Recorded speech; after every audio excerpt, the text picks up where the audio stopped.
श्री स्वामी समर्थांच्या सेवेकरांची स्वामींवर अपार श्रद्धा असते.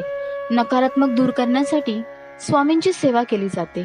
स्वामी भक्त दुःख, भीती, चिंता घालवण्यासाठी स्वामींच्या पुढे नतमस्तक होतात. अशा स्वामी भक्ताची भक्ती स्वामींचे हे स्वरूप सांगत आहे. नमस्कार माझ्या स्वामी भक्तांनो, संपूर्ण भक्तिमय चॅनल मध्ये आपले स्वागत आहे. चॅनलवर नवीन असाल तर आपल्या संपूर्ण भक्तिमय चॅनलला आत्ताच सबस्क्राईब करा. स्वामी भक्त असाल तर व्हिडिओ शेवटपर्यंत बघा. स्वामींचा साक्षात्कार झाल्याशिवाय राहणार नाही. चला तर मग व्हिडिओला सुरुवात करूया. त्याआधी स्वामींना त्रिवार वंदन करूया. श्री अवधूत चिंतन, श्री गुरुदेव दत्त, श्री स्वामी समर्थ. स्वरूप स्वामी असे आहेत. स्वामी अक्कलकोटीचे म्हणजे बुद्धिगमय आहेत. ते स्वतःच म्हणाले, अक्कल से खुदा पहचानो. निष्क्रिय व जुजुबी वागणाऱ्याला आणि चिंतन न करणारा स्वामींची कृपेचा व शक्तीचा बोध होणार नाही. स्वामी अद्भुत आहेत. निर्बुद्ध व चंचल असणाऱ्या स्वामींचे स्वरूप व त्यांची विश्लेषण कृपासत्ता आणि त्यांच्या लीला कळणार नाहीत व अनुभवायस येणार नाहीत.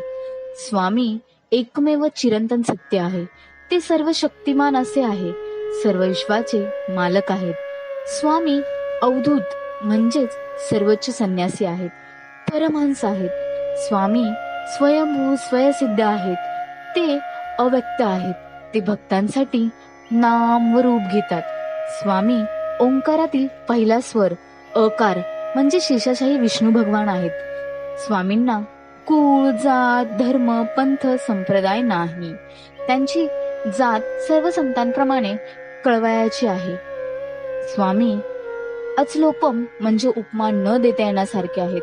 माझे स्वामी अथांग सामर्थ्य व ज्ञानरूप आहेत. स्वामी अमर, अतर्क व अणुउत्तम सर्वोत्कृष्ट आहेत. स्वामी तपोमय अजर यतीश्वर आहेत. ते अखंड व सर्व चराचराला व्यापून आहेत. श्री स्वामी समर्थ कल्याणकारी आहेत.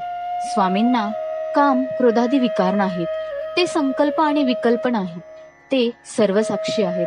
स्वामीच सर्व विश्वातील अर्थ, आनंद, प्रेम आणि सुखरूप आहेत.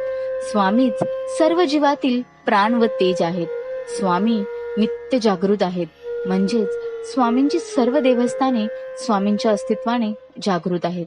स्वामी महाराज हे अतिसूक्ष्म व अतिविराट वटवृक्षासारखे वटवृक्षाच्या तळी व मुळात आहेत.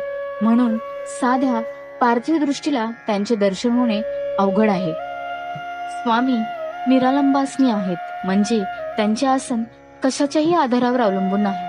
स्वामी सर्व जीवांचे सुहृदय म्हणजे जीवलग आहेत. जीवांच्या उद्धारासाठीच त्यांनी सदेह अवतार या मृतलोकात घेतलेला आहे. स्वामी प्रत्येकाच्या हृदयात असणारे व अनंत परमात्मा आहेत. स्वामी अतींद्रिय स्मृतगामी म्हणजे स्मरण करताच, हाक मारताच भक्तांसाठी अवतीर्ण होणारे देव आहेत. स्वामी अमुक आहेत. म्हणजेच होणाऱ्या गोष्टीचे कर्तेपण ते स्वतःकडे घेत नाहीत. ते निर्मोही, निरंकारी, स्मृतिमोनी व निर्विकारी आहेत. म्हणून ते म्हणायचे, मला नमस्कार करा किंवा करू नका, माझे नामस्मरण पूजा करा किंवा करू नका, मी आहेच. स्वामी अभावनहीन प्रसन्नात्मक भाव असे आहेत. ते भक्तांवर नित्य प्रसन्न असतात.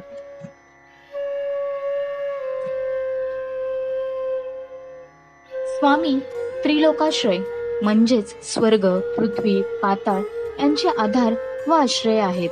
स्वामी आत्मसंभव, आत्मतत्वातून व निजरूप आणि निजनंदनातून प्रेरणा व स्फूर्तिरूप व्यक्त होतात.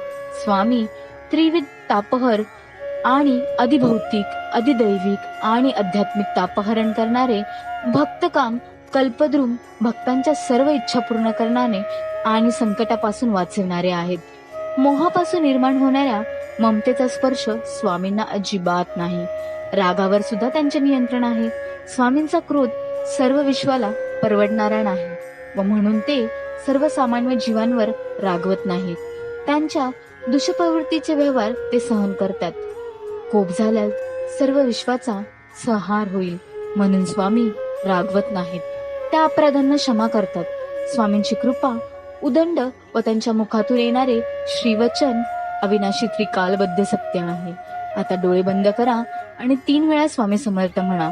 स्वामी समर्थ, श्री स्वामी समर्थ, श्री स्वामी समर्थ. स्वामी नक्की दिसतील. कमेंटमध्ये सांगा स्वामी दिसले का. धन्यवाद.